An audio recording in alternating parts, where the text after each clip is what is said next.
السلام عليكم ورحمة الله وبركاته. الحمد لله نحمده ونستعينه ونستغفره ونؤمن به ونتوكل عليه ونعوذ بالله من شرور أنفسنا ومن سيئات أعمالنا. من يهده الله فلا مضل له ومن يضلله فلا هادي له. ونشهد أن لا إله إلا الله وحده لا شريك له. ونشهد أن سيدنا وسندنا وحبيبنا وإمامنا ومولانا محمد وبارك وسلم تسليما كثيرا. أرسله الله تعالى بين يدي الساعة بشيرا ونذيرا وداعيا إلى الله بإذنه وسراجا منيرا. أما بعد فقد قال الله تبارك وتعالى في القرآن المجيد والفرقان الحميد: أعوذ بالله من الشيطان الرجيم. بسم الله الرحمن الرحيم. فقلت استغفروا ربكم إنه كان غفارا ويرسل السماء عليكم مدرارا ويمددكم بأموال وبنين ويجعل لكم جنات ويجعل لكم أنهارا. وقال تعالى: يا أيها الذين آمنوا توبوا إلى الله توبة نصوحا. وقال نبينا صلى الله عليه وسلم: طوبى لمن وجد في صحيفته استغفارا كثيرا، أو كما قال صلى الله عليه وسلم: سبحان ربك رب العزة عما يصفون وسلام على المرسلين والحمد لله رب العالمين. سبحانك لا علم لنا إلا ما علمتنا إنك أنت العليم الحكيم. رب اشرح لي صدري ويسر لي أمري واحلل عقدة من لساني يفقهوا قولي. اللهم صل على سيدنا مولانا محمد وبارك وسلم. اللهم صل على سيدنا مولانا محمد وبارك وسلم. اللهم صل على سيدنا مولانا محمد وبارك وسلم تسليما كثيرا.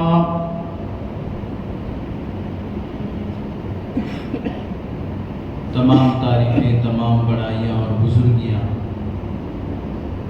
خدائے رب الجلال کے لیے، جس کی خدائی میں کوئی شریک نہیں، وہ اکیلا پروردگار ہے، اس کا کوئی ساجی اور ہمسر نہیں، وہ ہمیشہ سے اور ہمیشہ رہے گا۔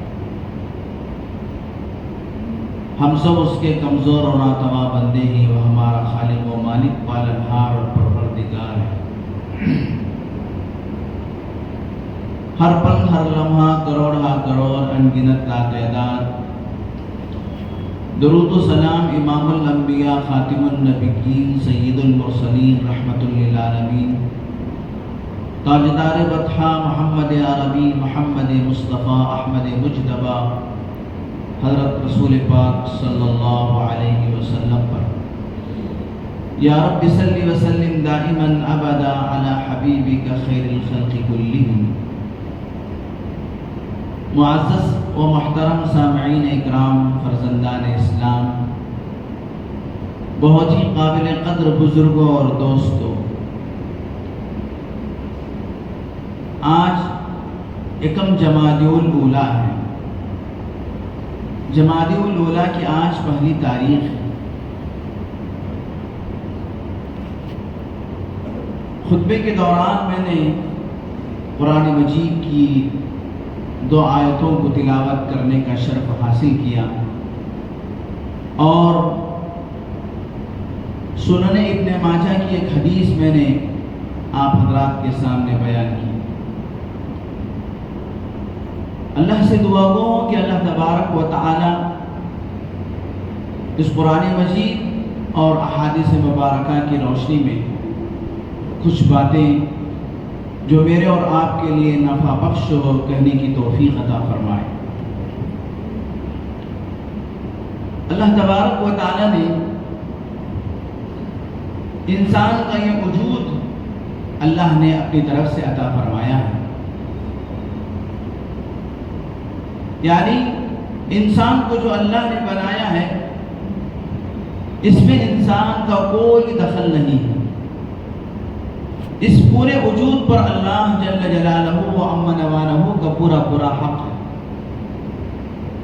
انسان نہ اپنی مرضی سے یہ آنکھ لے کر آیا، نہ اپنی مرضی سے کان لے کر آیا، نہ اپنی مرضی سے دل و دماغ لے کر آیا، بلکہ یہ پورے کا پورا وجود اللہ جل شانہ کی عطا ہے۔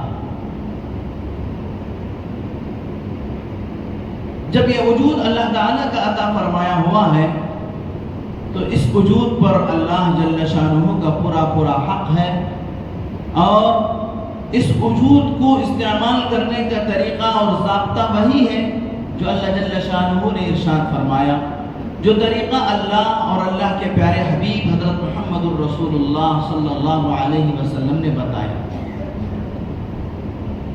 جب اس وجود کے اندر ہمارا کوئی دخل نہیں ہے تو پھر اس وجود کو استعمال کرنے کا اپنی مرضی سے اور اپنی منچاہی سے استعمال کرنے کا بھی کوئی حق نہیں۔ اللہ تبارک و تعالی نے انسان کو وجود میں لانے کے بعد اس کو زندگی کیسے گزارنا ہے اور زندگی کے کیا اصول ہیں، زندگی کے کیا ضابطے ہیں، وہ بھی اللہ اور اللہ کے رسول صلی اللہ علیہ وسلم بیان فرمائیں گے، اور انہی اصولوں اور ضابطوں پر انسان کو چلنے میں دنیا اور آخرت کی کامیابی۔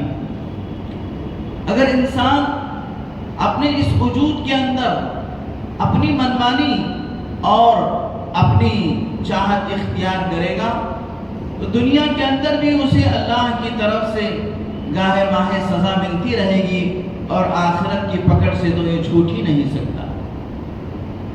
یہ بات اٹل اور طے ہے۔ تو لہذا میرے دوستوں، دوسری بات یہ ہے کہ جب اللہ نے انسان کو وجود بخشا ہے، انسان کو اللہ پیدا کیا ہے، تو ایسا بھی نہیں کہ انسان سے کوئی غلطی ہی نہ ہو، کوئی خطا ہی نہ ہو، کوئی اس سے برائی سرزد ہی نہ ہو، ایسا بھی نہیں، کیونکہ انسان کے بارے میں فرمایا الانسان مرکب من الخطأ والنسیان، انسان گناہوں اور خطاؤں سے مرکب ہے۔ انسان کی خمیر میں، انسان کی مٹی میں اللہ تبارک و تعالیٰ نے خطا اور بھول کو رکھا ہے۔ اس سے بھول ہو جاتی ہے، اس سے خطا ہو جاتی ہے، اور اس سے گناہ سرزد ہو جاتی ہے۔ ایسا نہیں کہ یہ انسان سے کوئی خطا ہی نہیں ہوتی، صرف اور صرف حضرات انبیاء علیہ السلام اور حضرات ملائکہ ایسے ہیں کہ ان سے خطا کا تصور نہیں ہو سکتا۔ اللہ تبارک و تعالیٰ نے فرشتوں کے بارے میں فرمایا لا یعصون اللہ ما امرهم ویفعلون ما یؤمرون، یہ فرشتے وہ ہیں کہ جو ایک لمحے کے لیے بھی، ایک سیکنڈ کے لیے بھی اللہ کی نافرمانی نہیں کرتے۔ اللہ نے جو ان کو حکم دے دیا اس حکم کے اوپر پورے طور پر چلتے ہیں، اس میں ذرا برابر نافرمانی نہیں کرتے، کیونکہ اللہ نے ان کے خمیر میں، ان کے اللہ تبارک و تعالیٰ وجود کے اندر ہی کوئی خطا اور غلطی کو نہیں رکھا۔ اللہ نے ان کو نور سے پیدا کیا ہے، لیکن یہ انسان کو اللہ تبارک و تعالیٰ نے اس کا خمیر ہی ایسا بنایا کہ اس کے اندر اول ناس اول کیا ہے، سب سے پہلے انسان حضرت آدم علیہ السلام جو ہم سب کے باپ ہیں، فرمایا کہ سب سے پہلے انسان حضرت آدم علیہ السلام، انہی سے کیا ہے بھول ہو گئی. جب ان سے بھول ہو گئی تو ان کی اولاد سے بھول ہونا بھی لازمی ہے، ضروری ہے.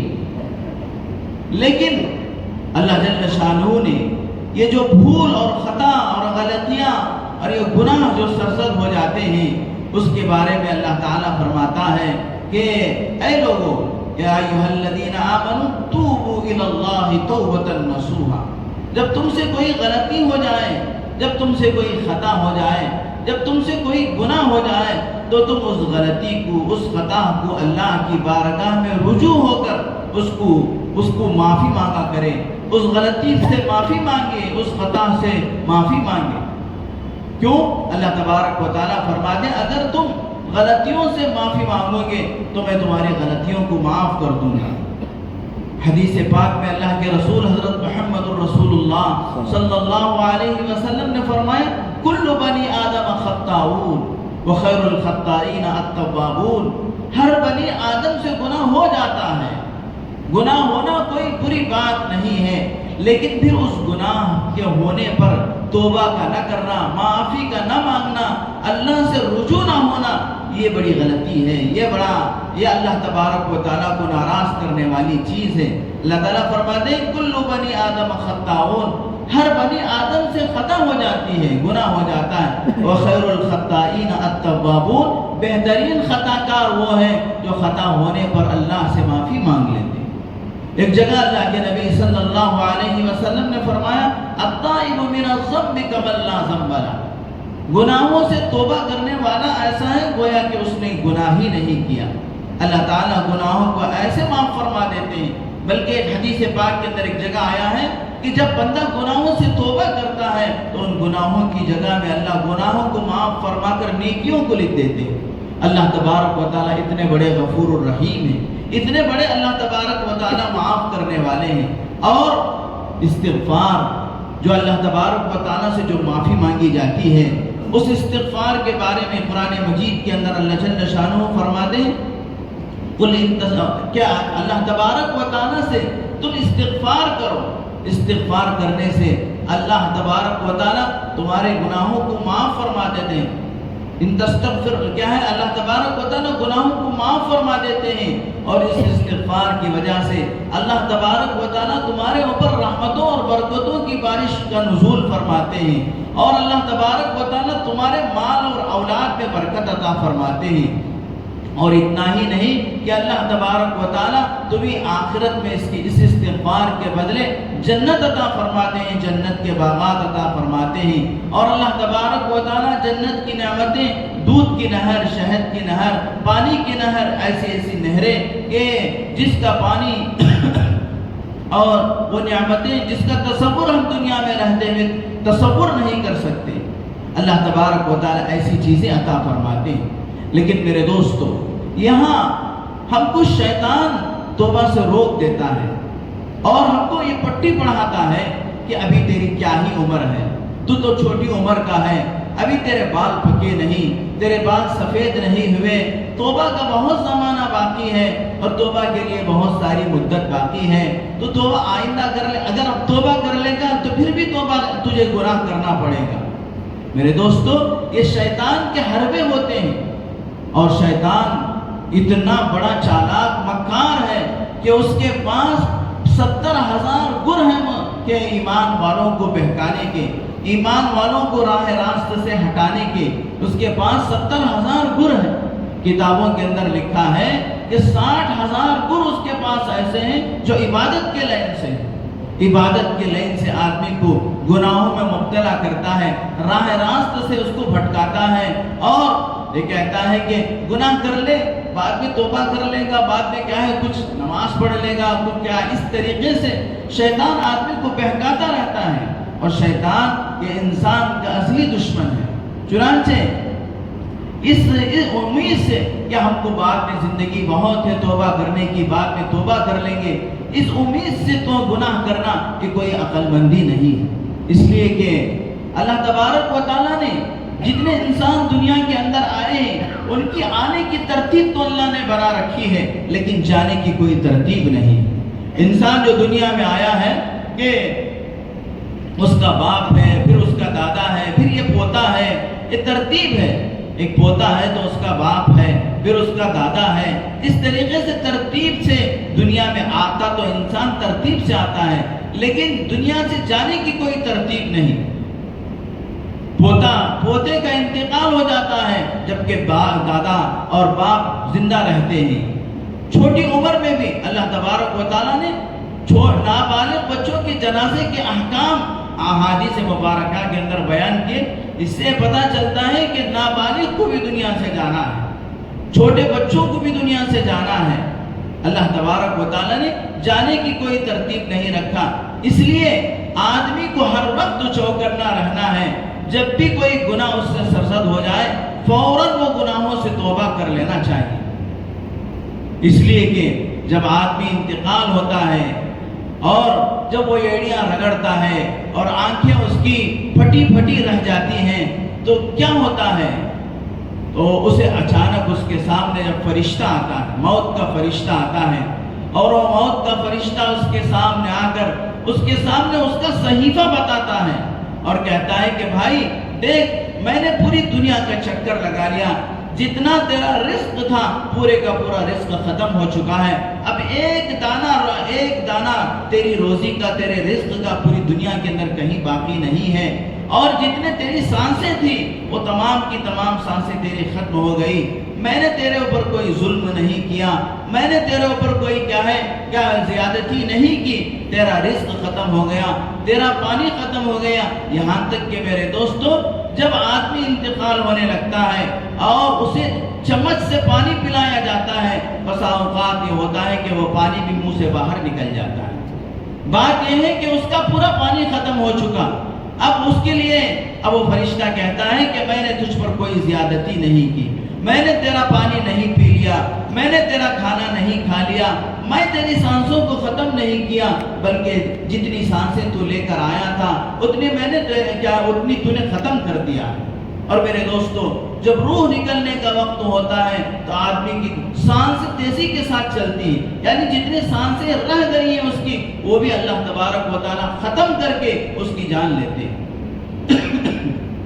یہ نہیں ہے کہ اس کی ایک دو سانس رہ جائے اور اسے اس کی جان چلی جائے، تو پھر یہ آدمی ایڑیوں کو رگڑتا ہے اور پریشان ہو کر دیکھنے لگتا ہے اس صحیفے کی طرف۔ تو اس وقت جب آدمی انتقال ہوتا ہے تو یہ ایڑیاں رگڑتا ہے اور آنکھیں اس کی کھلی رہ جاتی ہیں۔ میرے دوستو، اللہ تبارک و تعالیٰ نے ایک جو نظام بنایا ہے، اس نظام کے تحت انسان کی زندگی چلتی ہے۔ تو اللہ تبارک و تعالیٰ نے جب بھی آدمی کو موقع ملے، جب بھی اس سے کوئی غلطی سرزد ہو جائے، جب بھی اس سے کوئی گناہ ہو جائے، فوراً وہ اللہ سے معافی مانگے۔ ہاں، شیطان یہ سمجھاتا ہے کہ بعد میں بھی تو گناہ کرے گا، نہیں، یہ شیطان کا حربہ ہوتا ہے۔ آدمی کے لیے، آدمی کی توبہ کے لیے 3 شرطیں ہیں، ان 3 شرطوں کے ساتھ وہ توبہ کر لے، اور پھر گناہ ہو جائے تو پھر توبہ کر لے، پھر گناہ ہو جائے تو پھر توبہ کر لے۔ اللہ تبارک و تعالیٰ معاف کرنے والے ہیں، بار بار معاف کرنے والے ہیں۔ ایک یہ ہے کہ گناہ کو بالکل گناہ کی نفرت دل کے اندر ہو اور گناہ کو پورے طور پر چھوڑ دے، اور آئندہ کبھی نہ کرنے کا ارادہ کر کے اس گناہ کو چھوڑ کر جب بندہ توبہ کر لیتا ہے تو اللہ تعالیٰ اس کی توبہ کو معاف کر دیتے ہیں۔ اب یہ سمجھ کر کے میں آئندہ بھی گناہ کرتا رہوں گا، اب کیوں توبہ کروں، یہ حماقت ہے، یہ بے وقوفی ہے۔ ایک آدمی سفید کپڑے پہن کر آیا اور اس کپڑوں کے اندر میرے دوستوں کوئی داغ و دھبا لگ گیا، تو آدمی کیا سوچتا ہے کہ اس داغ و دھبے کو فوراً دھو لوں یا پورے کپڑے داغ و دھبے سے کالے ہو جائیں جب جا کر دھو۔ جب پورے کپڑے داغ و دھبے سے کالے ہو جائیں اور آدمی کہیں گے تو اس کو دھونا ہی تو ہے اور کالے ہو جائے بعد میں دھو لوں، تو اس کو پاگل ہی کہیں گے۔ پاگل ہی ویسے کپڑے پہن کر چلتا پھرتا رہتا ہے جو پورے طور پر گندے ہو گئے رہتے ہیں اور پورے طور پر کالے ہو گئے رہتے ہیں، داغ دھبے پڑ کر، لیکن جو مہذب و شریف آدمی کہلاتا ہے وہ فوراً کپڑے کے اوپر کوئی بھی داغ پڑ جائے تو وہ اس کو دھلنے کی کوشش کرتا ہے، اس کو پاک و صاف کرنے کی کوشش کرتا ہے، اس کا انتظار نہیں کرتا کہ میرا پورا کپڑا داغ و دھبے سے ملوث ہو جائے جب جا کر میں دھو۔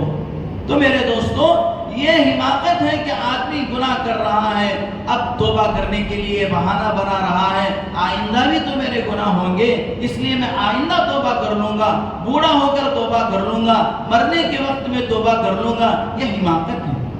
اسی لیے مولانا روم رحمت اللہ علیہ نے اپنی مثنوی شریف کے اندر لکھے ہیں کہ 100 بار توبہ شکست آن جہاں جا این درگاہ ما درگاہ نومیدی نے، اللہ کا دربار ایسا ہے کہ اگر تو 100 مرتبہ بھی توبہ کر کے توبہ توڑ دے، پھر اس در پر اللہ تعالیٰ دوبارہ تیرے گناہ کو معاف کر دے۔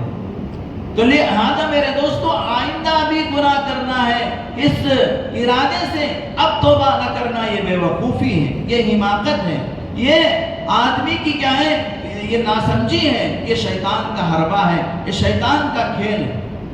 چنانچہ جب آدمی توبہ کرتا ہے تو اللہ تبارک و تعالیٰ بسا اوقات اس کی اس توبہ کے اندر ایسی جان بھر دیتے ہیں کہ وہ ولیوں میں شامل ہو جاتا ہے۔ اس کی ایک توبہ کی وجہ سے اللہ تبارک و تعالیٰ اسے اولیاء اللہ کی صف میں کھڑا فرما دیتے ہیں، اس لیے کہ کب اور کس وقت کی توبہ اللہ کو پسند آتی ہے پتہ نہیں۔ حضرت مالک بن دینار رحمت اللہ علیہ کا واقعہ کتابوں میں لکھا ہے، فضائل اعمال میں حضرت شیخ نے بھی لکھا ہے کہ مالک بن دینار کی جو شروع کی زندگی تھی کوئی اچھی زندگی نہیں تھی، شرابی تھے اور بہت بڑے گناہوں میں مبتلا تھے مالک بن دینار رحمت اللہ علیہ۔ ایک مرتبہ رات میں سوئے ہوئے تھے مالک بن دینار رحمت اللہ علیہ، رات میں سوئے ہوئے ہیں تو ان کو خواب پڑا۔ اس خواب کے اندر وہ کیا دیکھتے ہیں، ایک بہت بڑا اژدہا ان کے پیچھے پڑا ہوا ہے، ان کو دوڑا رہا ہے، وہ اس اژدہے سے بچنے کے لیے کوشش کرتے ہیں لیکن وہ ان کے پیچھے پیچھے چلا جا رہا ہے۔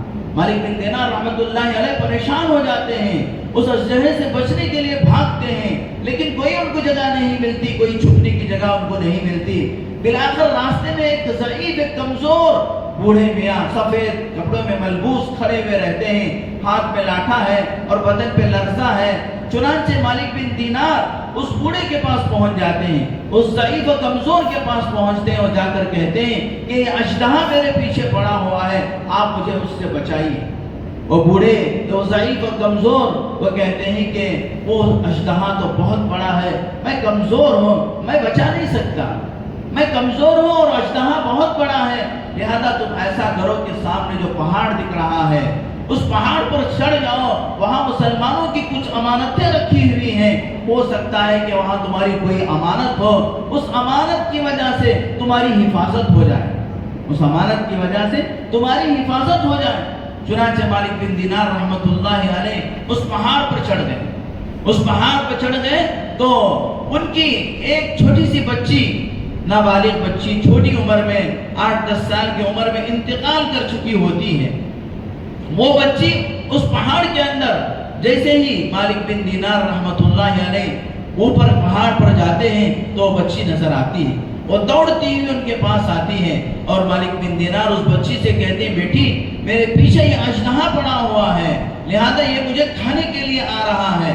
جیسے ہی وہ بچی اس اژدہے کی طرف دیکھتی ہے، ہاتھ سے وہ اشارہ کرتی ہے، وہ اژدہا واپس چلا جاتا ہے، وہ اژدہا واپس چلا جاتا ہے۔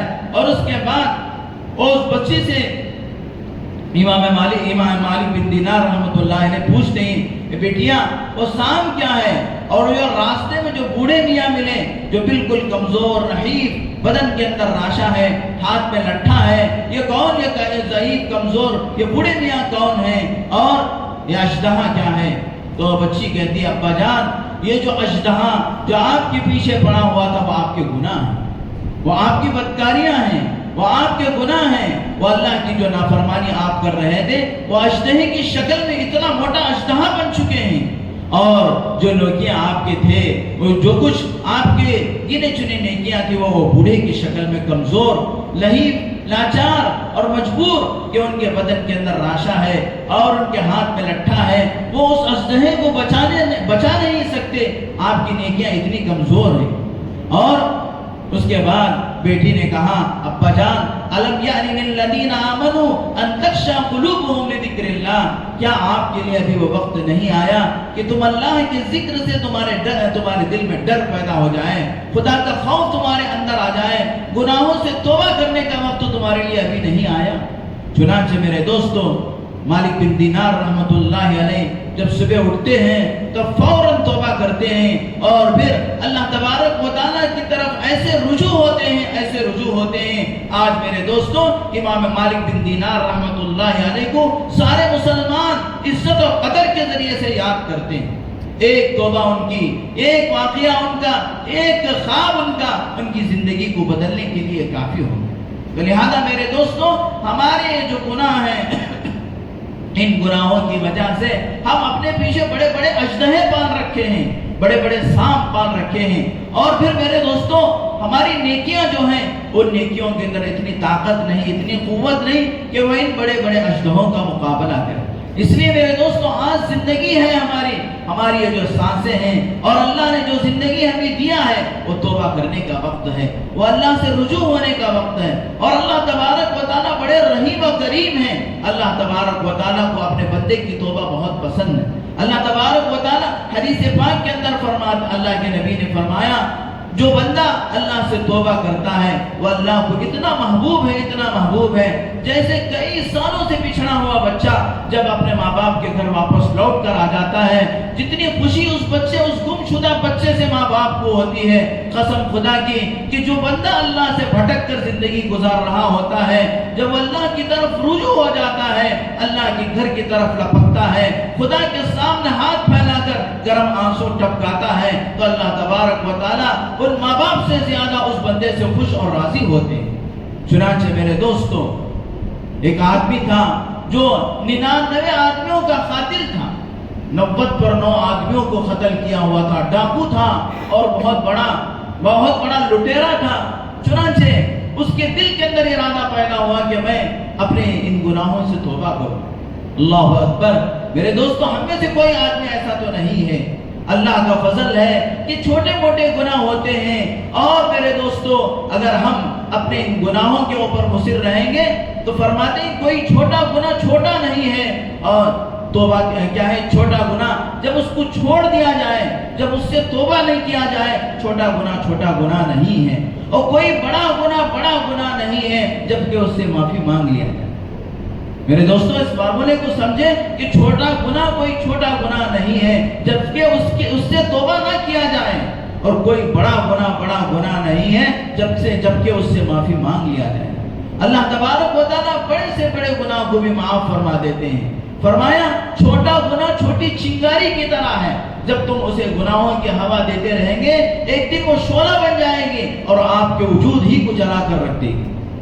چھوٹا گناہ ایک چھوٹے بچھو کی طرح ہے، اگر آپ اس کو پال کر پوس کر رکھیں گے اور بڑا کیا ہے خچر کی طرح بچھو بن جائے گا، اور آپ اس کے ایک ڈنگ سے آپ کا وجود ختم ہو جائے گا۔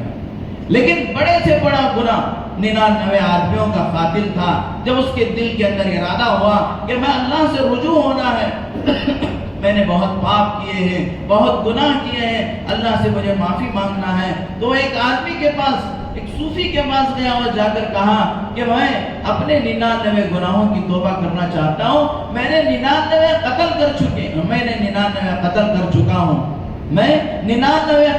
چکا ہوں، لہذا میں اللہ سے معافی مانگنا چاہتا ہوں۔ اس نے کہا تو اتنا بڑا گنہگار ہے، تیری معافی کیسے ہوگی؟ کیونکہ اس آدمی کو قرآن کا علم نہیں تھا، حدیث کا علم نہیں تھا، اللہ کی رحمت اور اللہ تبارک و تعالیٰ کی وسعت اور اللہ کی مغفرت کا علم نہیں تھا۔ اس نے بظاہر دیکھا کہ 99 آدمیوں کا قاتل ہے، اس کی کیسے معافی ہوگی؟ چنانچہ اس نے کہا، اس نے اپنے نیام سے تلوار نکالا اور اس کو بھی قتل کر دیا اور کہا کہ چل 100 مکمل ہو گئے۔ پہلے سے 99 تھے، اب کیا ہے جب میری قتل کی معافی نہیں ہے تو اس نے اس ایک کو بھی قتل کے 100 مکمل کر لیا، اور اس کے بعد پھر اسے ارادہ ہوا کہ اللہ کی رحمت بہت وسیع ہے، اللہ تبارک و تعالیٰ بہت معاف کرنے والے ہیں۔ چنانچہ ایک عالم دین کے پاس گیا، جس کو قرآن کا علم تھا، حدیث کا علم تھا، اللہ تبارک و تعالیٰ کی شان رحمت اور اللہ تبارک و تعالیٰ کی وسعت رحمت سے وہ واقف تھا، اس نے کہا کہ ہاں بھائی تیری بھی معافی ہو سکتی ہے، تو 100 آدمیوں کو قتل کیا ہے تو کوئی بات نہیں، تیری بھی معافی ہو سکتی ہے، لیکن تو ایسا کر کہ فلاں بستی کے اندر، اس بستی کا نام تھا نصرہ، اس بستی کے پاس، اس بستی میں چلا جا، وہاں بہت سارے اللہ والے ہیں، ان اللہ والوں کی صحبت میں جا کر تو اپنے گناہوں کی معافی مانگ لے، ہو سکتا ہے اللہ تبارک و تعالی ان بزرگوں کی دعاؤں کے نتیجے میں، ان کی صحبت کے نتیجے میں اللہ تبارک و تعالی تیرے گناہ کو معاف فرمائے۔ چنانچہ وہ آدمی سچے جذبے کے ساتھ، نیک نیتی کے ساتھ اپنے گھر سے نکلا معافی مانگنے کے واسطے اس گاؤں کی طرف۔ جب وہ جا رہا ہے اس گاؤں کی طرف تو راستے میں اس کا انتقال ہو جاتا ہے، راستے میں اس کا انتقال ہو جاتا ہے تو عذاب کے فرشتے اس کی روح کو لینے کے لیے آتے ہیں، تو رحمت کے فرشتے بھی اس کی روح کو لینے کے لیے آتے ہیں، دونوں فرشتوں کا اجتماع ہو جاتا ہے، ادھر سے رحمت کے فرشتے، ادھر سے عذاب کے فرشتے۔ عذاب کے فرشتے کہتے ہیں کہ یہ تو 100 آدمیوں کا قاتل ہے، یہ بڑا گنہگار ہے، اس کی روح ہم لے کر جائیں گے، ہم اس کی روح کو جہنم کی طرف لے کر جائیں گے۔ اور رحمت کے فرشتے کہتے ہیں کہ نہیں، اس آدمی نے توبے کے ارادے سے، اللہ سے معافی کے ارادے سے اپنے گھر سے نکل چکا تھا، لہذا یہ معافی مانگنے والوں میں شامل ہے، اللہ سے توبہ کرنے والوں میں شامل ہے، اس کی روح کو ہم جنت کی طرف لے جائیں گے۔ جب دونوں میں جھگڑا ہوا رحمت کے فرشتوں اور عذاب کے فرشتوں میں، اللہ کی طرف سے حکم آیا کہ تم ایسا کرو، اس جھگڑے کو ختم کرنے کے لیے تم ایسا کرو کہ یہ آدمی جہاں سے چل کر آیا تھا اور جہاں جا رہا تھا اور یہ جہاں انتقال ہوا، ان سب کو ناپ لو، ان سب کی پیمائش کر لو۔ اگر اس نے جو اپنے گاؤں سے نکل کر جہاں انتقال ہونے کے لیے آیا ہے وہ جگہ کم ہے تو پھر اسے عذاب کے فرشتے جہنم کی طرف لے جائیں گے۔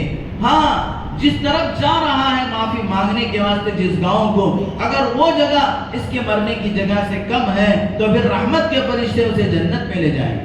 پھر اللہ جل شانہ نے واقعتاً کیا ہے، اس کے گھر سے نکلے ہوئے تھوڑی ہی دور تھا، وہ اپنے گھر سے نکلے ہوئے تھوڑی ہی دور پہ جا کے انتقال ہوا تھا، لیکن اللہ تبارک و تعالیٰ کن فیکون کے مالک ہیں، اللہ تبارک و تعالیٰ جو چاہتے ہیں وہ ہوتا ہے۔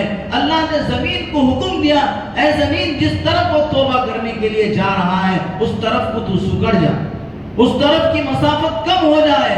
اللہ تبارک و تعالیٰ کے حکم سے اس طرف کی مسافت کم ہو گئی جس طرف وہ توبہ کرنے کے لیے جا رہا تھا، جو بزرگوں کے اور اللہ والوں کی بستی کی طرف جا رہا تھا۔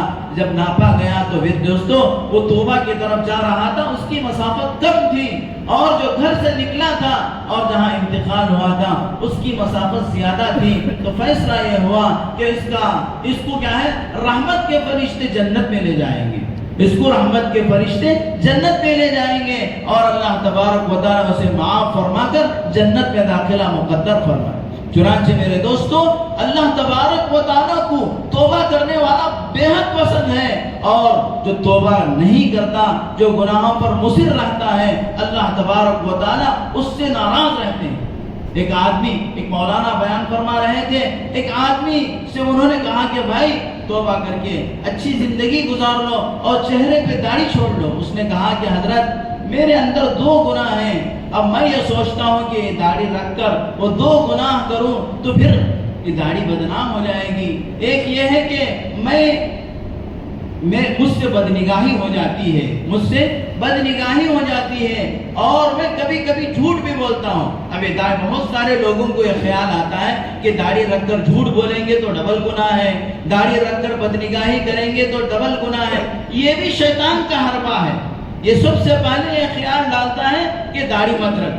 حالانکہ میرے دوستوں، اگر آدمی یہ داڑھی رکھے بغیر گناہ کرتا ہے تو 3 گناہ ہو گئے۔ ایک تو داڑھی نہ رکھنے کا گناہ، ایک تو جھوٹ بولنے کا گناہ، ایک تو بدنگاہی کا گناہ۔ اگر داڑھی رکھ کر کرے گا تو 2 ہی گناہ ہوئے، ایک کیا ہے، جھوٹ کا گناہ اور ایک بدنگاہی کا گناہ۔ میرے دوستوں، اگر آدمی کو یہ خیال آتا ہے کہ میں داڑھی رکھ کر گناہ کروں گا تو داڑھی کا کیا ہوگا، داڑھی بدنام ہوگی، تو یہ بھی تو سوچو، کیا تم ایسا کرو گے کہ تمہارے دل میں ایمان ہے، تو لہذا یہ ایمان کے رہتے ہوئے میں گناہ کروں گا تو پھر یہ وہ ایمان بدنام ہوگا، تو کیا ایمان کو بھی باہر نکال دو گے؟ ایمان کو بھی اپنے سینے سے نکال دو گے؟ تو میرے دوستو، یہ شیطان کے حربے ہوتے ہیں۔ شیطان اس طریقے سے گناہ پر گناہ، گناہ پر گناہ، گناہ پر گناہ کراتا چلا جاتا ہے، اور آدمی یہ سوچتا ہے کہ بھائی میں ایسا کروں گا تو ویسا ہوگا، ویسا کروں گا تو ایسا ہوگا۔ یہ ہماری توبہ کے اندر رکاوٹ کے علاوہ کوئی نہیں ہے۔ ہماری توبہ کے لیے چیزیں رکاوٹ بنتی ہیں، لیکن جب بندہ توبہ کرتا ہے تو اللہ تبارک و تعالیٰ بڑے سے بڑے گناہوں کو بھی معاف فرما دیتے ہیں، اور اللہ تبارک و تعالیٰ اسے اپنے مطیع و فرما بردار بندوں میں شامل فرماتے ہیں۔